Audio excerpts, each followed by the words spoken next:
So I have here a NinoTNC N9600 A4r3 board. You can see the A4r3 down here in the corner by this little hole here, right to the left of the copyright notification. Now this is the latest board as of February 2025. And I'm going to do a loopback test. Now I got to set the signal switches, that's this one right up here. I'm going to set that to 0110, which is the settings you would do for a microphone speaker radio. And I got to set the baud rate for 1200 baud down here, 0110, and that actually is selecting 1200 bits per second AX25 AFSK, exactly what APRS uses and what packet in the 90s used. So really kind of standard stuff. Now I'm going to plug the TNC in. Actually, before I do that, I want to check these potentiometers. You want the arrow, I'm not sure you can see, there's an arrow on one corner, one of the four quadrants of that plus. The arrow is going to be pointing down towards the PC board on both of these pots. One of these pots is transmit audio.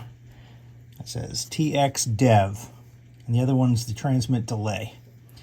Now, plug the TNC in thusly. Okay, so the sweep goes on. Your LEDs are tested, at least 4 of them are. We'll push the test button and you'll see the 5th one. Now, when I did that, you'll notice that the blue light pops on for a second.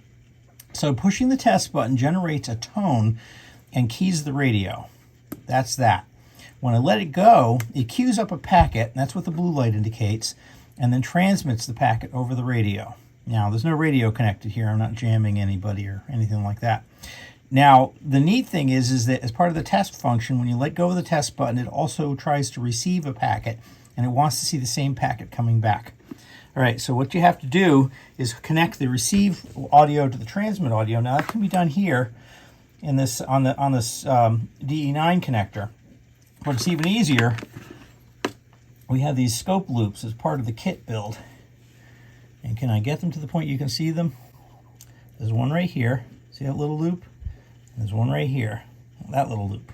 I'm going to connect the two together with a clip lead. Boinky and boinky.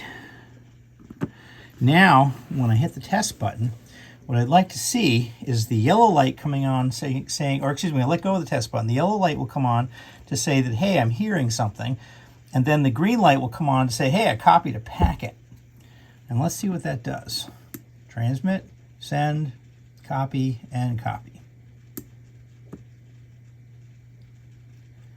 And that's pretty cool. Now, what would happen if I switch the switches to G3RUH mode and at 9600 baud? Let's try that. So I'm setting the switch to 000, and that's what you used to use in the 90s to talk to satellites that were at 9600 baud packet.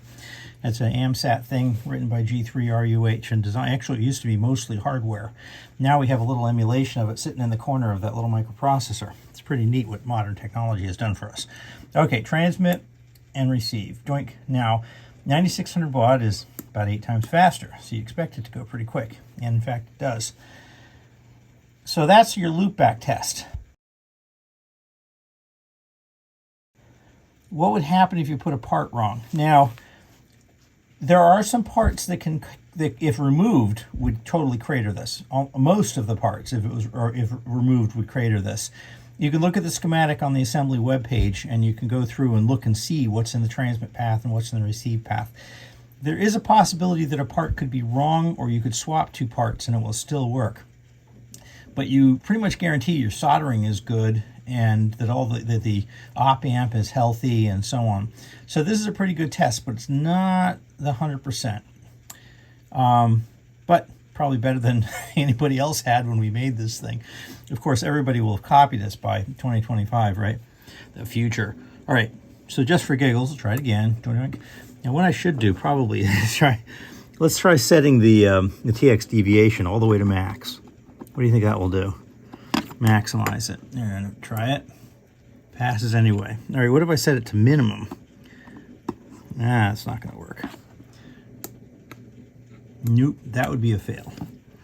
So we can crank it back up a little bit. All right, I think we're done with this.